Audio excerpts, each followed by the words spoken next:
Hi everyone, welcome to my YouTube channel Shiksha Diksha. तो चलिए start करते हैं आज की अपनी वीडियो। आज की जो मेरी वीडियो है गाइज, उसमें मैं आपको बहुत ही इंपॉर्टेंट जो हिस्ट्री के कुछ ऐसे क्वेश्चंस बताऊंगी जो आपके एग्जाम्स में ज़रूर पूछे जाएंगे। एंड इन क्वेश्चंस की सीरीज़ आपको आगे भी मिलेगी बिकॉज मैं 200 से 250 क्वेश्चन जो हैं आपको हिस्ट्री के बताऊंगी।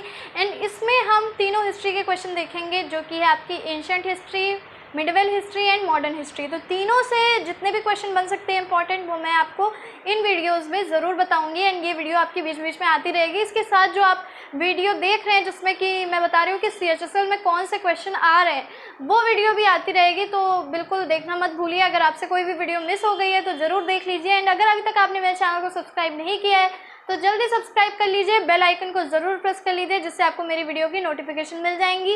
एंड इसके साथ साथ आप मुझे इंस्टाग्राम पे फॉलो कर सकते हैं, लिंक आपको डिस्क्रिप्शन पे मिल जाएगा। तो चलिए स्टार्ट करते हैं जल्दी से। ये बहुत ही इंपॉर्टेंट क्वेश्चंस, एंड इस वीडियो को बिल्कुल भी बीच में मत छोड़िएगा, पूरी वीडियो देखनी है। सारे के सारे क्वेश्चन बहुत इंपॉर्टेंट है। तो चलिए पहला क्वेश्चन से स्टार्ट करते हैं। पहला क्वेश्चन है, प्राचीन काल में कौन सा भारतीय शहर अवंतिका नाम से जाना जाता था? तो आपका आंसर लिखा हुआ है उज्जैन। उज्जैन को अवंतिका एंड उज्जैनी नाम से, दोनों नामों से हम लोग जानते थे। ठीक है, चलिए नेक्स्ट क्वेश्चन देखते हैं। कौन प्रेस के मुक्तिदाता के रूप में जाना जाता है? तो प्रेस के मुक्तिदाता के रूप में जाना जाता है सर चार्ल्स मेटकॉफ को। क्यों जाना जाता है? क्योंकि इन्होंने एक प्रेस एक्ट यानी कि प्रेस अधिनियम को पारित किया था। ठीक है, इसलिए इनको प्रेस का मुक्तिदाता के रूप में जाना जाता है। चलिए नेक्स्ट क्वेश्चन देखते हैं। जैन धर्म में कितने तीर्थंकर हैं? तो जैन धर्म में 24 तीर्थंकर हैं। पहले जो है आपके ऋषभदेव, जिनको हिंदू धर्म में भी जिनका बहुत ज़्यादा महत्व है, ऋषभदेव जी। ठीक है, एंड जो लास्ट के तीर्थंकर है यानी कि 24वें तीर्थंकर है वो महावीर स्वामी है। ठीक है, महावीर स्वामी। तो इन दोनों के बारे में थोड़ा सा अच्छे से पढ़ लीजिएगा। चलिए नेक्स्ट क्वेश्चन देखते हैं। भारत में पुर्तगाली साम्राज्य के संस्थापक थे? तो भारत में पुर्तगाली साम्राज्य की स्थापना की थी फ्रांसिस्को डी अल्मीडा ने। Francisco de Almeida. और पुर्तगालियों ने अपना अधिकार क्षेत्र किसको बनाया था? ये क्वेश्चन आ सकते हैं। तो ये क्वेश्चन का आंसर हो जाएगा गोवा को। ठीक है, तो इनकी जो मेन शक्ति थी वो गोवा तक लास्ट में सीमित रह गई थी। पहले तो उन्होंने और भी जगह अपनी शक्ति को फैलाने की कोशिश की, लेकिन जो इनकी मेन शक्ति थी वो गोवा तक सीमित रह गई थी। आज भी जो गोवा है वहाँ पे पुर्तगालियों का खान पान, ये सारी चीज़ें काफ़ी आपको मिल जाएंगी।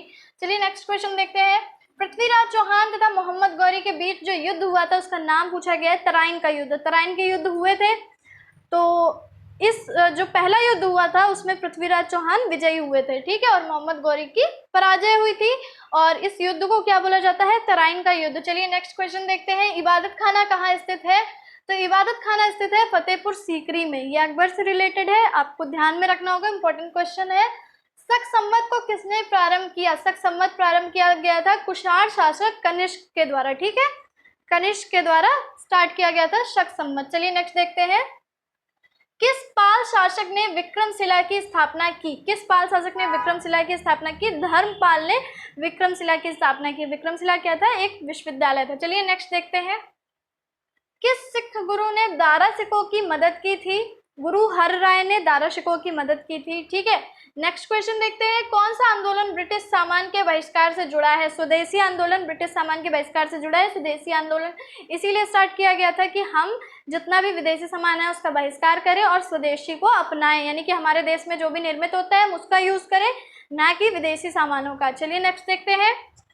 स्वतंत्रता के बाद भारत के प्रथम गवर्नर जनरल कौन बने? तो स्वतंत्रता के बाद भारत के प्रथम गवर्नर जनरल बने थे लॉर्ड माउंटबेटन। ठीक है, लॉर्ड माउंटबेटन बने थे स्वतंत्रता के बाद प्रथम गवर्नर जनरल।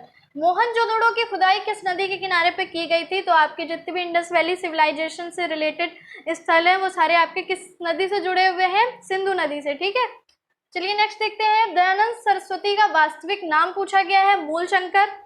दयानंद सरस्वती ने किस समाज की स्थापना की थी? आर्य समाज की स्थापना की थी। ठीक है, चलिए नेक्स्ट क्वेश्चन देखते हैं। किस प्रसिद्ध सूफी संत को चिरागे दहलवी के नाम से जाना जाता है? तो चिरागे दहलवी के नाम से जाना जाता है शेख नसरुद्दीन महमूद को। सूफी संतों के बारे में थोड़ा सा आप डिटेल में पढ़ सकते हैं कि किस शासक के समय कौन से सूफी संत जो थे फेमस थे, या फिर जैसे कि कौन सा शासक था, जैसे मान लीजिए दारा सिखो हो गया तो वो किस सूफी संप्रदाय को बिलोंग करता था या किस सूफी संप्रदाय को मानता था। ठीक है, ये सारी चीजें पूछी जाती हैं, तो इन सारी चीजों को जरूर देख लीजिएगा। चलिए नेक्स्ट क्वेश्चन देख रहे हैं। तिब्बत में बौद्ध धर्म का प्रचार करने वाले बौद्ध भिक्षु थे। तो तिब्बत में बौद्ध धर्म का प्रचार किया था पद्मसंभव ने, इन्होंने ही बौद्ध धर्म फैलाया तिब्बत में। और इन्हीं के लिए वहाँ पर एक हेमिस नाम का जो त्यौहार है वो मनाया जाता है, जो कि इनके लिए समर्पित है। ठीक है, पद्मसंभव को समर्पित है हेमिस नाम का त्यौहार। चलिए नेक्स्ट देखते हैं। चाणक्य का वास्तविक नाम, ये क्वेश्चन मैं पहले भी बता चुकी हूँ आप लोगों को, विष्णुगुप्त। ठीक है, चलिए नेक्स्ट क्वेश्चन देखते हैं। उस वेद का नाम बताइए जो मंत्र और जादू टोने से संबंधित है। तो आप जानते हैं अथर्ववेद जो है वो मंत्र और जादू टोने से मतलब उसमें कुछ ऐसी बातें की गई हैं जो कि मंत्रों और जादू टोने से रिलेटेड है। चलिए नेक्स्ट देखते हैं। जिसने 8 दिल्ली सुल्तानों के शासनकाल को देखा वो कौन थे? अमीर खुसरो। कई लोग बोलते हैं 7 दिल्ली के सुल्तानों को देखा, लेकिन जहाँ तक हम बोले तो 8 दिल्ली के सुल्तानों को देखा था अमीर खुसरो ने। अमीर खुसरो का जीवन काल जो है वो बहुत इंपॉर्टेंट है, आप जरूर तैयार कीजिएगा। और इन्होंने ही जो आपकी गज़ल जो स्टार्ट आजकल आप सुनते हो गज़ल, इनकी शुरुआत भी अमीर खुसरो ने ही की थी। इसके अलावा तबले का आविष्कार भी अमीर खुसरो ने ही किया था। बहुत सारी चीज़ें हैं जिनका आविष्कार अमीर खुसरो ने किया था। बहुत सारे ऐसे दोहे वगैरह भी होते हैं, गीत ऐसे हैं जो कि बहुत इंपॉर्टेंट हो जाते हैं अमीर खुसरो के। एंड इसके अलावा कव्वाली वगैरह, शायरी वगैरह, इसकी शुरुआत भी अमीर खुसरो ने की थी। एक हिंदू राजपूत माता के पुत्र थे ये, लेकिन हुआ क्या था कि इनके जो माता थे उनके पिता ने ज़बरदस्ती, हम बोल सकते हैं एक तरीके से बोल दीजिए कि थोड़ा दबाव में आकर मुस्लिम धर्म ग्रहण किया था। तो नए नए मुस्लिम बने थे, इस वजह से जो इनकी शिक्षा दीक्षा थी इस पर दोनों धर्मों का बहुत असर पड़ा था। यानी कि आपके हिंदू धर्म का भी असर पड़ा था, मुस्लिम धर्म का भी असर पड़ा था। तो इनकी जब भी आप कुछ रचनाएं देखेंगे तो वो बहुत ही सुंदर रचनाएं हैं, उसमें दोनों धर्मों का मेल दिखता है। ठीक है, तो चलिए नेक्स्ट देखते हैं। गीत गोविंद किसके द्वारा लिखी गई थी? तो गीत गोविंद जो रचना है ये भी क्वेश्चन मैं आपको पहले बता चुकी हूँ, जयदेव के द्वारा लिखी गई थी। चांद बीवी कहाँ की शासिका थी? चांद बीवी अहमदनगर की शासिका थी। इंपॉर्टेंट क्वेश्चन है ये भी आपका। तो ये जितने क्वेश्चन लिखे हैं इसका आप स्क्रीनशॉट ले लीजिए। तो गाइस कैसे लगे आपको आज के क्वेश्चन मुझे जरूर बताइएगा। अगर पसंद आया तो लाइक करना मत भूलिएगा और शेयर जरूर कर दीजिएगा। तो चलिए मिलते हैं अपनी नेक्स्ट वीडियो में, तब तक के लिए सीखते रहिए, पढ़ते रहिए शिक्षा दीक्षा के साथ।